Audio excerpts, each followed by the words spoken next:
நம்மளோட வீட்டில் இருக்கிற நம்ம பாட்டியை, நம்ம அம்மாவை, நம்ம அக்காவை, நம்ம தங்கச்சியை பற்றின ஒரு தீர்மானம்.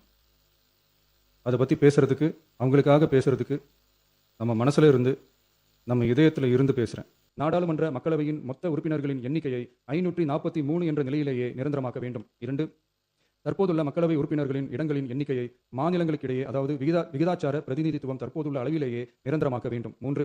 வரவிருக்கும் மக்களவை பொதுத் தேர்தலிலும் அதன் பிறகு சட்டமன்ற பொதுத் தேர்தல்களிலும் 1/3 தொகுதி ஒதுக்கீட்டு பலனை பெண்கள் பெறுவதை உறுதி செய்ய வேண்டும் என ஒன்றிய அரசை தமிழ்நாடு சட்டமன்ற பேரவை ஒருமனதாக வலியுறுத்துகிறது. மாண்புமிகு பேரவைத் தலைவர் அவர்களே, நம்மளோட குடும்பத்தில் இருக்கிற, நம்மளோட வீட்டில் இருக்கிற நம்ம பாட்டியை, நம்ம அம்மாவை, நம்ம அக்காவை, நம்ம தங்கச்சியை பற்றின ஒரு தீர்மானம்.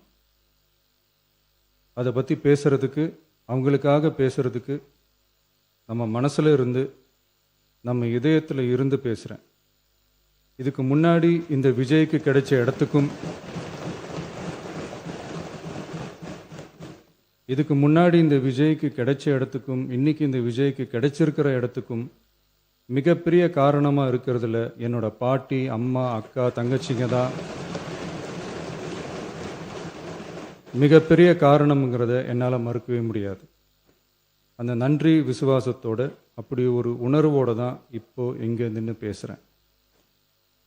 பெருசாக பணம் இருந்துட்டா ஒரு வீட்டுக்கோ, பெரிய பொருளாதாரம் இருந்துட்டா ஒரு நாட்டுக்கோ பெரிய பேர் வந்துடும்னு சில பேர் நினைக்கலாம். ஆனால் உண்மையாகவே ஒரு வீட்டுக்கோ ஒரு நாட்டுக்கோ எப்போ பெரிய பேர் கிடைக்கும் தெரியுமா? அந்த வீட்டு பெண்கள் தனிப்பட்ட முறையில் சமூகத்தில் உயர்ந்தாதான் பெரிய பேர் ஒட்டுமொத்த சமூகத்துக்கே கிடைக்கும். நம்ம தமிழ்நாட்டு மண்ணில் சங்க காலத்தில் இருந்த அன்னைக்கும் சரி இன்றைக்கும் சரி மிகப்பெரிய அடையாளமாக இருக்கிற பெண் ஆளுமைகள் நிறைய பேர் இருக்காங்க. ஔவையார், காக்கை, பாடினியார்னு சங்க காலத்து ஆளுமைகள், கண்ணகி, மணிமேகலை, குண்டலகேசி, இவங்கெல்லாம் இலக்கியத்தில் நிலைச்சி நிற்கிறவங்க. ஆண்டாள், காரைக்கால் அம்மையார், இவங்கெல்லாம் ஆன்மீகத்திலையும் இலக்கியத்திலையும் உயர்ந்த இடத்துல இருக்கிறவங்க. ராணி வேலு நாச்சியார், குயிலி, அம்புஜம் அம்மாள், ருக்மணி லட்சுமிபதி அம்மாள், டாக்டர் முத்துலட்சுமி ரெட்டி அஞ்சலை அம்மாள், மக்கள் சேவகர் அஞ்சலை அம்மாள்னு நம்ம நாட்டோட விடுதலை போராட்டத்தில் கலந்துக்கிட்டவங்க. நம்ம தமிழ்நாட்டு பெண் ஆளுமைகள் நிறைய பேர் இருக்காங்க. சுதந்திர போராட்டத்தில் இருந்து சமூக நீதி போராட்டம் வரைக்கும் கலந்துக்கிட்டவங்க தான் நம்ம தமிழ்நாட்டு பெண்கள். அது மட்டுமா, கல்வி, அறிவியல், அரசியல், நீதி, நிர்வாகம், தொழில்நுட்பம்னு எல்லா டிபார்ட்மெண்ட்லேயும் இன்னைக்கு நம்ம தமிழ்நாட்டு பெண்களோட பங்களிப்பு பெருசாக இருக்குன்றதை யாரும் மறுக்கவே முடியாது. அப்படிப்பட்ட நம்ம வீட்டு பெண்களுக்கு அரசியல்லையும் முன்னேற வழிவகை செய்யணும். அதுக்கு உரிய இடஒதுக்கீடு வழங்கணும். பெண்களுக்கு இடஒதுக்கீடு தர்றது ஏதோ சலுகைன்னு நினச்சிடக்கூடாது. சமூக நீதி சார்ந்தது, அரசியல் அமைப்பு சார்ந்தது.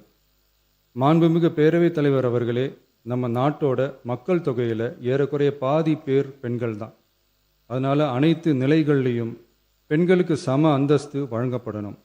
அரசியலமைப்பு சட்டமும் அவங்களுக்கு சமத்துவ உரிமையை வழங்கித்தானே இருக்குது.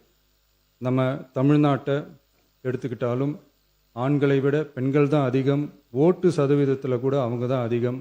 ஆனால் அவங்களுக்கான அரசியல் இடம்னு பார்த்தா 2021 சட்டசபையில் 12 பெண்கள் இருந்தாங்க.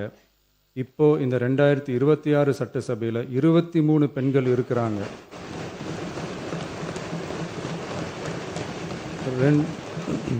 2 மடங்கு ஆகி இருக்கு. ஆனாலும் சதவீத கணக்குப்படி பெருசாக உயரலை. மாண்புமிகு பேரவைத் தலைவர் அவர்களே, ஒன்றிய அரசு 2023ஆம் ஆண்டு மக்களவை, அனைத்து மாநில சட்டமன்றங்கள் மற்றும் டெல்லி யூனியன் பிரதேச சட்டமன்றத்தில் பெண்களுக்கென 1/3 தொகுதி ஒதுக்கீட்டை கட்டாயமாக்கி 106வது அரசியல் சாசன திருத்த சட்டத்தினை 2023 செப்டம்பர் 28 நிறைவேற்றி 2026 ஏப்ரல் 16 முதல் நடைமுறைக்கு வந்துள்ளது. இருப்பினும் மேற்படி தொகுதி ஒதுக்கீடானது மக்கள் தொகை கணக்கெடுப்பு மற்றும் அதை தொடர்ந்து நடக்கும் தொகுதி மறுவரையறை பணிகளுக்கு பிறகுதான் முழுமையாக நடைமுறைக்கு வரும் என்று தெரிவிக்கப்பட்டுள்ளது. மேலும் ஒன்றிய அரசு 2026ஆம் ஆண்டு 131வது அரசியல் சாசன திருத்த சட்ட மசோதாவையும் 2026ஆம் ஆண்டு தொகுதி மறுவரையறை சட்ட மசோதாவையும் தாக்கல் செய்து 2026 ஏப்ரல் 17இல் 2 பங்கு உறுப்பினர்களில் ஆதரவு இல்லாமல் மசோதா நிறைவேறவில்லை. அவ்வாறு மக்கள் தொகை கணக்கெடுப்பு மற்றும் தொகுதி மறுசீரமைப்புடன் பெண்களுக்கான தொகுதி ஒதுக்கீட்டை இணைப்பதால் அதனை நடைமுறைப்படுத்த மேலும் பல ஆண்டுகள் காலதாமதமாகலாம். மாண்புமிகு பேரவைத் தலைவர் அவர்களே, நாடாளுமன்றம் மற்றும் மாநில சட்டமன்றங்களில் மகளிருக்கென 1/3 பங்கு தொகுதி ஒதுக்கீட்டு செய்து சட்டம் நிறைவேற்றப்பட்டிருந்த போதிலும் அதனை நடைமுறைப்படுத்துவதில் ஏற்படும் கால தாமதத்தினால் அச்சட்டம் நிறைவேற்றப்பட்டதன் நோக்கம் நிறைவேறாமல் காலம் தாழ்த்தப்படும் சூழ்நிலை உருவாகியுள்ளது. இது பெண்களின் அரசியல் உரிமையை மறுக்கும் செயலாகும். எனவே மகளிருக்கான தொகுதி ஒதுக்கீட்டை மக்கள் தொகை கணக்கெடுப்பு மற்றும் தொகுதி மறுவரையுடன் இணைத்து அதனை ஒத்திவைக்கக்கூடாது. மேற்படி தொகுதி ஒதுக்கீட்டை விரைந்து நடைமுறைப்படுத்துவதற்கு உரிய நடவடிக்கைகள் எடுக்கப்பட வேண்டும் என தமிழ்நாடு அரசு ஒன்றிய அரசை வலியுறுத்துகிறது. மாண்புமிகு பேரவைத் தலைவர் அவர்களே, நம்ம டிவிகே அரசு பெண்களுக்கான அரசியல் அதிகாரம் வழங்குறதுல முன்னோடி மாநில அரசாதான் இருக்கு. 4 பெண் அமைச்சர்கள் இருக்கிறாங்க. பெண்கள் பாதுகாப்புக்கு சிங்கப்பெண் சிறப்பு அதிரடிப்படை இருக்கு. பெண்களுக்கான பாதுகாப்புல பெண்களுக்கான இம்பார்ட்டன்ஸ்ல டிவிகே அரசு ரொம்ப கவனமாக தான் இருக்கு. இனியும் அப்படிதான் இருக்கும். உள்ளாட்சியில் பெண்களுக்கு 50% இடஒதுக்கீடு கொடுத்ததும் இன்னைக்கு ஆயிரக்கணக்கான பெண்கள் மக்கள் பிரதிநிதிகளாக மாறி இருக்காங்க. அவங்களோட தலைமை பண்பும் ப்ரூவ் ஆகி இருக்கு. அதே மாதிரி பெண்களோட வெற்றியை சட்டமன்றத்திலையும் பார்லிமெண்ட்லையும் எக்ஸ்டெண்ட் பண்ண வேண்டிய நேரம் வந்துருச்சு. மாண்புமிகு பேரவைத் தலைவர் அவர்களே, இன்று இந்த பேரவையின் வாயிலாக பெண்களுக்கான 33% இடஒதுக்கீட்டை இனியும் தாமதிக்காமல் நடைமுறைப்படுத்த வேண்டும் என்று ஒன்றிய அரசை வலியுறுத்துகிறோம். இது பெண்களுக்கான சலுகை இல்லை, இது அவர்களுடைய ஜனநாயக உரிமை. இது ஒருவருக்கான வெற்றி அல்ல, இது இந்திய ஜனநாயகத்தின் வெற்றி. ஒரு பெண் அதிகாரம் பெறும்போது ஒரு குடும்பம் உயர்கிறது. ஆயிரக்கணக்கான பெண்கள் அதிகாரம் பெறும்போது ஒரு நாடே உயர்கிறது. மக்கள் தொகை கணக்கெடுப்பு மற்றும் தொகுதி மறுசீரமைப்புடன் பெண்களுக்கான தொகுதி ஒதுக்கீட்டை இணைப்பதால் ஏற்படும் காலதாமதத்தின் காரணமாக பெண்களுக்கான தொகுதி ஒதுக்கீட்டை ஒத்திவைக்க கூடாது என்றும் அதை விரைவாக அமல்படுத்த தகுந்த அரசியலமைப்பு மற்றும் சட்டப்பூர்வ நடவடிக்கைகள் எடுக்கப்பட வேண்டும் என்றும் தமிழ்நாடு அரசு ஒன்றிய அரசை வலியுறுத்துகிறது.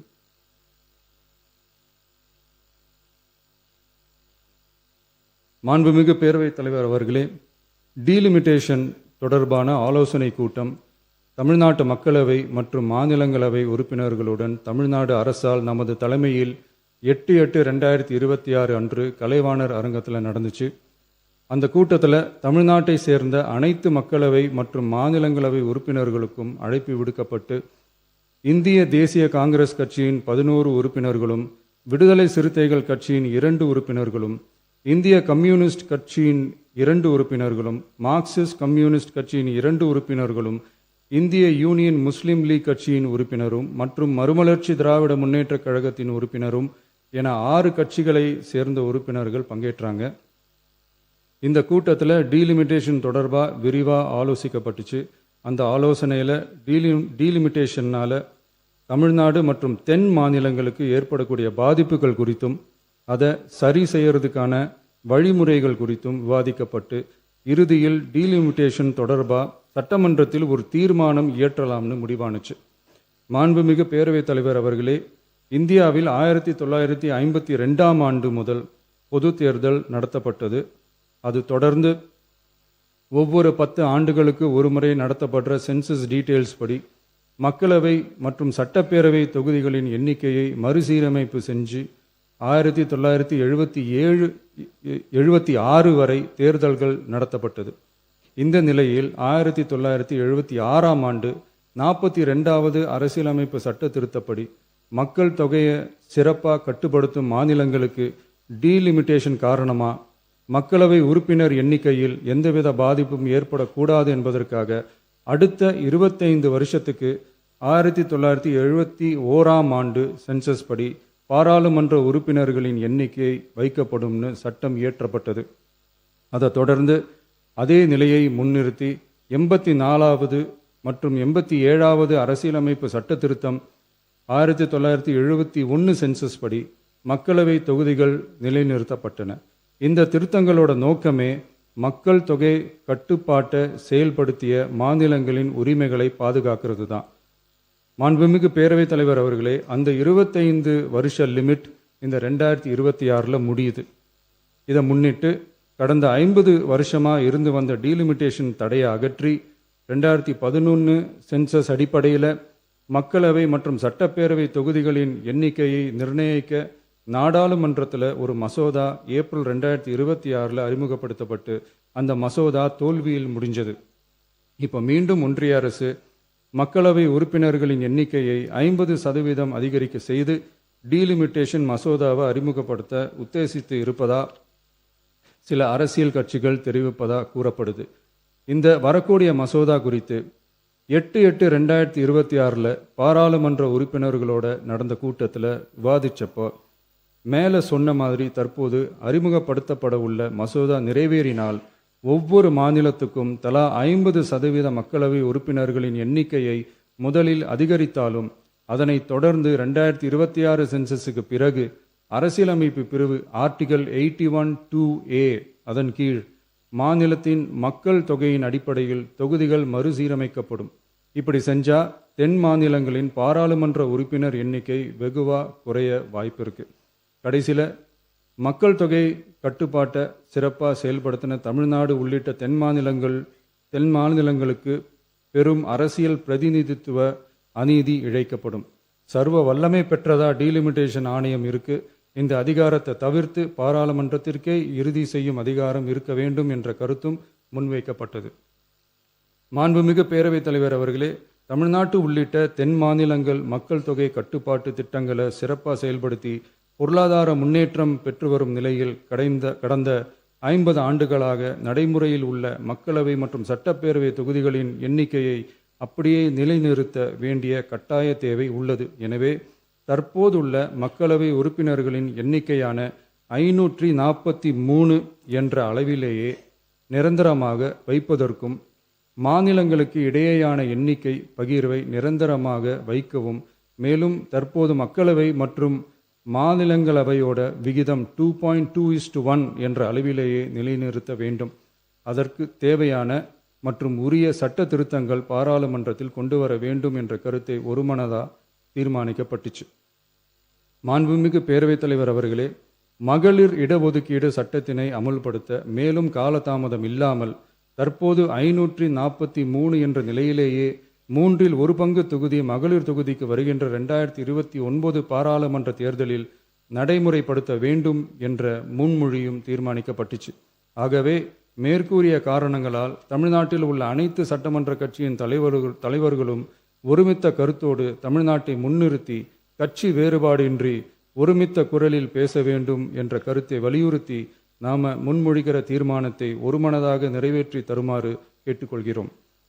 தொகுதி மறுவரையறை மற்றும் மகளிர் இடஒதுக்கீடு அரசினர் தனி தீர்மானம்.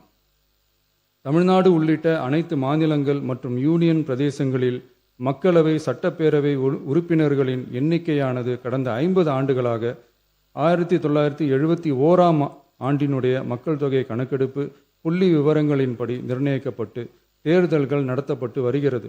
ஏப்ரல் 2026 பாராளுமன்றத்தில் கடந்த 50 ஆண்டு கால தொகுதி மறுவரையறை தடையை நீக்கவும் 2011 ஆண்டு மக்கள் தொகை கணக்கெடுப்பு அடிப்படையில் தொகுதி மறுவரையறை செய்திடவும் மக்களவை உறுப்பினர்களின் எண்ணிக்கையை 550 850 அதிகரிக்கவும் கொண்டுவரப்பட்ட அரசியலமைப்பு சட்ட திருத்த மசோதா தோல்வியடைந்தது.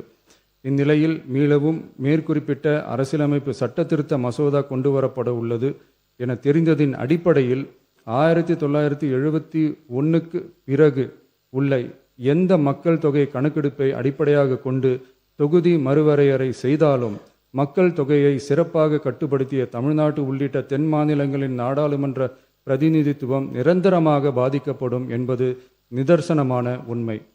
ஒன்றிய அரசு அளித்த உறுதியின்படி மக்கள் தொகை கட்டுப்பாட்டு திட்டங்களை சிறப்பாக செயல்படுத்தி நல்ல பொருளாதார வளர்ச்சி கண்டு நல்ல சுகாதாரம் மக்கள் நல திட்டங்களை மேற்கொண்டு வரும் எந்த ஒரு மாநிலமும் தொகுதி மறுவரையால் பாதிக்கப்படாமல் பார்த்து கொள்வது ஒன்றிய அரசின் தலையாய கடமையாகும்.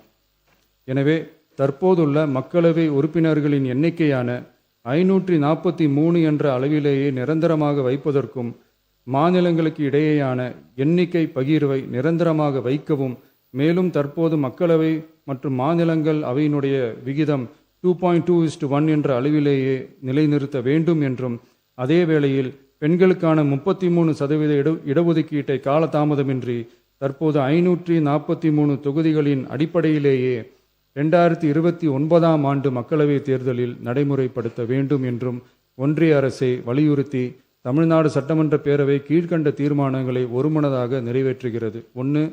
நாடாளுமன்ற மக்களவையின் மொத்த உறுப்பினர்களின் எண்ணிக்கையை 543 என்ற நிலையிலேயே நிரந்தரமாக்க வேண்டும்.